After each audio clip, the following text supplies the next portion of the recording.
Have you ever taken a photo that should have been the perfect shot, only to check the screen on the back of your camera or on your phone and boom, it is just all blurry? Well, yeah, I've been there as well. And let me tell you, few things are more frustrating than capturing what could have been an epic photograph, only for it to look like it was taken with a potato.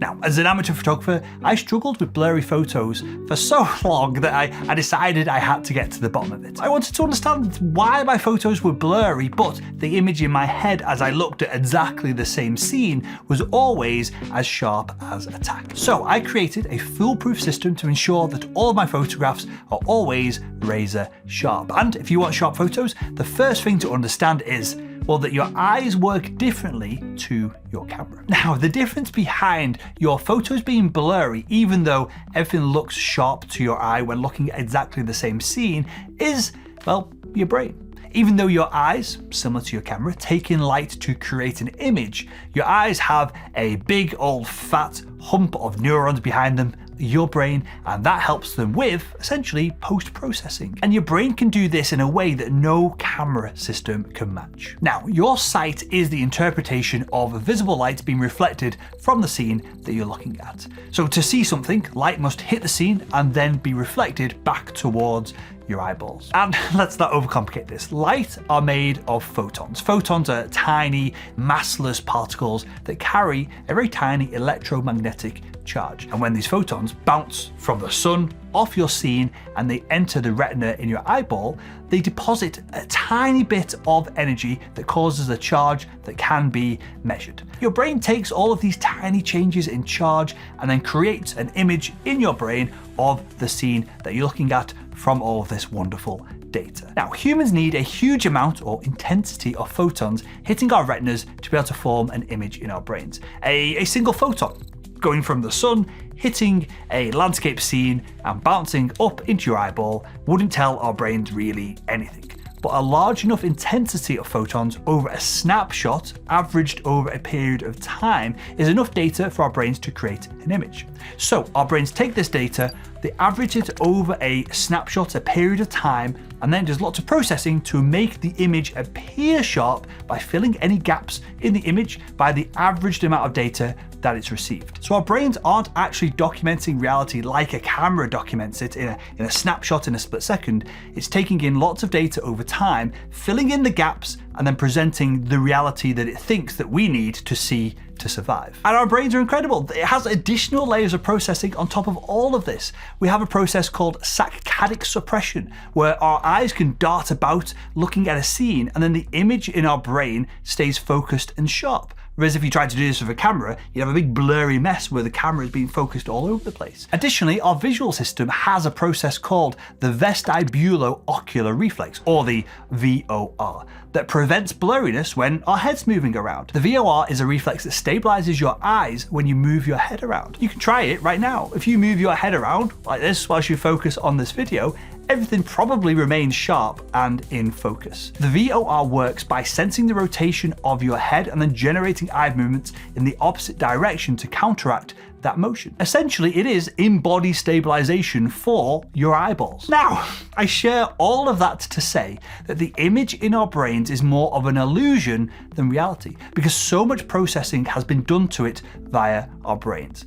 Our cameras, though, well, obviously doesn't have access to all of this processing power to achieve the perception of a sharp image. Our cameras very literally record the photons that are being reflected by your scene, and then that is that. So if your scene moves whilst your sensor is exposed to photons and the data is being recorded, then you're going to smear that data across your sensor, leading to a blurry photo. So the question then is, how do we resolve this? Well, the only way to stop movement in your scene is to ask Mother Nature to stop wind blowing trees or to stop kids mid-track and stop them running around, which obviously is impossible.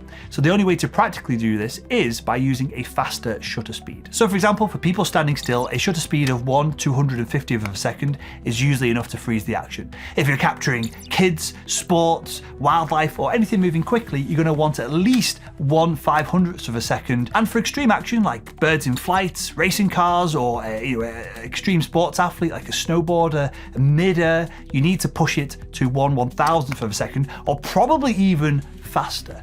But here's the catch. It'd be great if it was that easy. Here's the catch. Faster shutter speeds mean less light hitting your sensor. And so if you do this and you use a fast shutter speed and your image is underexposed or it's too dark when you go to process it, you're going to need to compensate for this lack of light hitting your sensor.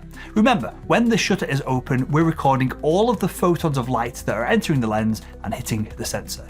If we don't have enough light to properly expose the image, then we need to either increase the amount of photons that are able to enter the lens across the fixed time frame that the shutter is open. We can only do that basically by increasing the lens's aperture, or in other words, increasing the opening at the front of the lens so more photons can enter it. Otherwise, we need to increase our ISO setting. Now, increasing our ISO setting doesn't allow more photons into the lens to be picked up by the sensor, but it does amplify the signal that those photons hitting the sensor have generated. It's like turning up a guitar amp, right? The guitar player isn't hitting the strings on the guitar any harder or any faster, but the sound still gets louder. So that's if the scene is moving. How do we deal with it to eliminate blur? Next up, let's take a look at if the camera physically is moving, even if the scene isn't. Again, if the camera moves as it's recording data, it's going to smear that data across the sensor, leading to a blurry photo.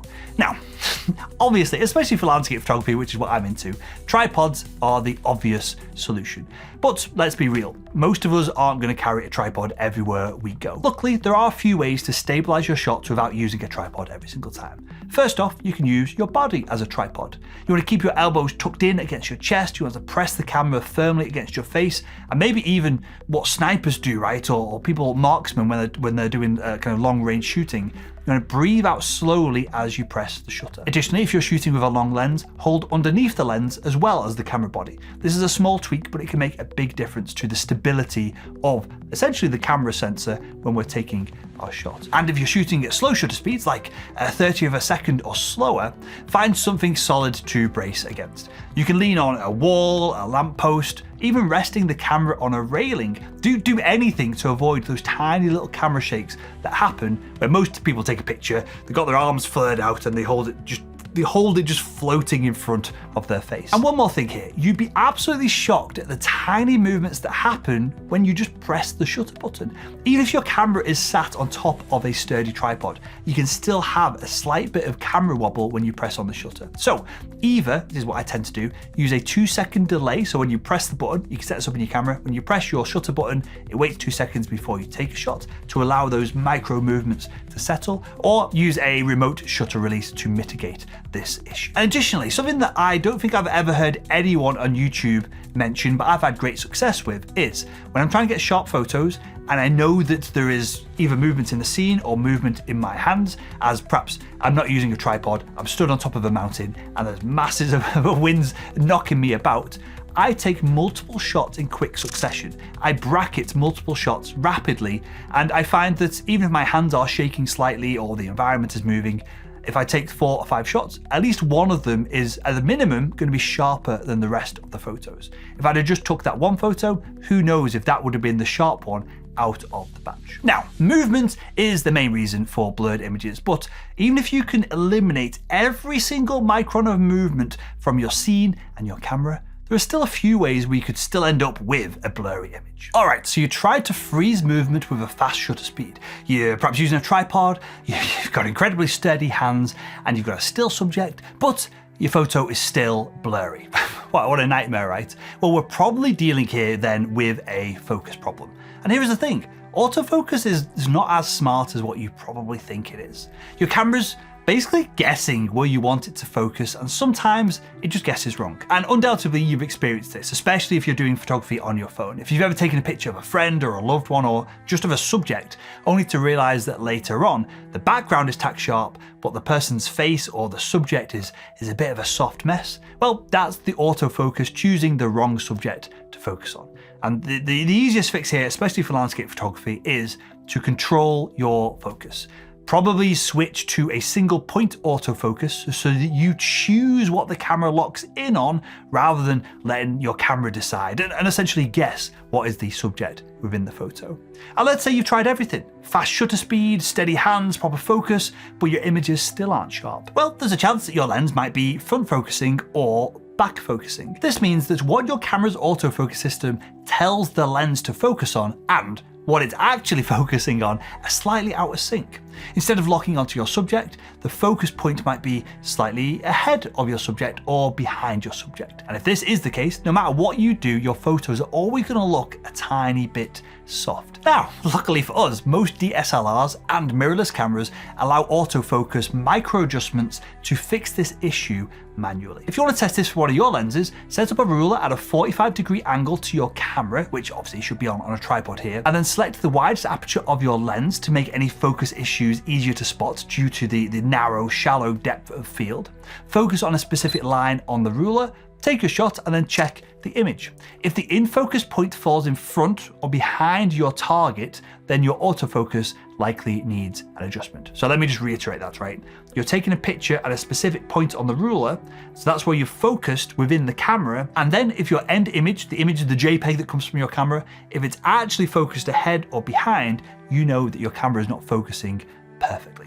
And if your camera supports AF fine-tune for Nikon or AF micro adjustment for Sony, Canon, and I think Fuji as well, you can just go into the settings and adjust in small increments until your focus is absolutely dead on. Now, with all that said, if you use mirrorless cameras, you probably won't run into this issue very often because they focus directly from the sensor rather than using a separate system like DSLRs do. But if you're using a DSLR and you find that your focus is always just slightly off, your images are always just slightly soft, then checking your calibration could save some of your shots. And if you go through all of that and you find that focus isn't the issue, but your images still lack a bit of crispness, it's time to check your lens. Now, a blurry image and a soft image are not quite the same thing. I'm going to use them interchangeably here.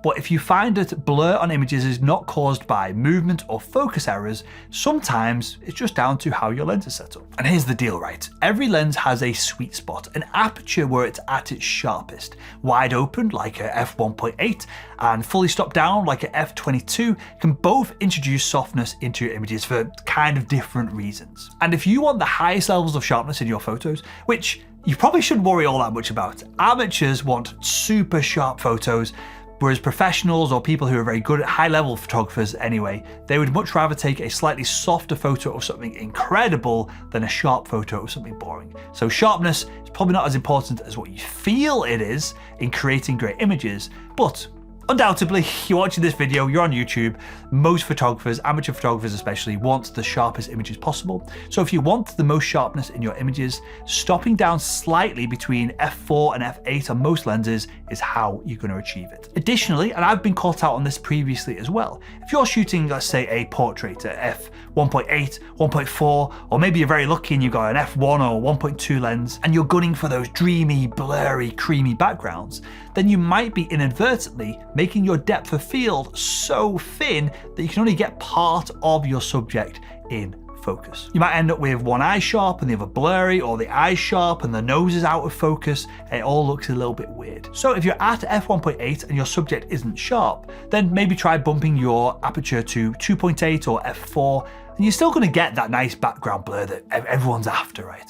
But you're going to have a little bit more forgiving of a in-focus area within the shot itself. Additionally, zoom lenses can also introduce a bit of softness if you're at the extreme end of their range. Many kit lenses, for example, get really soft at their longest focal lengths, and my 28 to 200 Tamron lens that I use all the time, it's an incredible lens, well, that isn't very sharp at all at 28. It's only at 35, 50 when it starts to get a little bit sharper. And with that said, that is how you avoid taking blurry images. And if you'd like to continue leveling up your photography skills, why not click the video that's on the screen right now?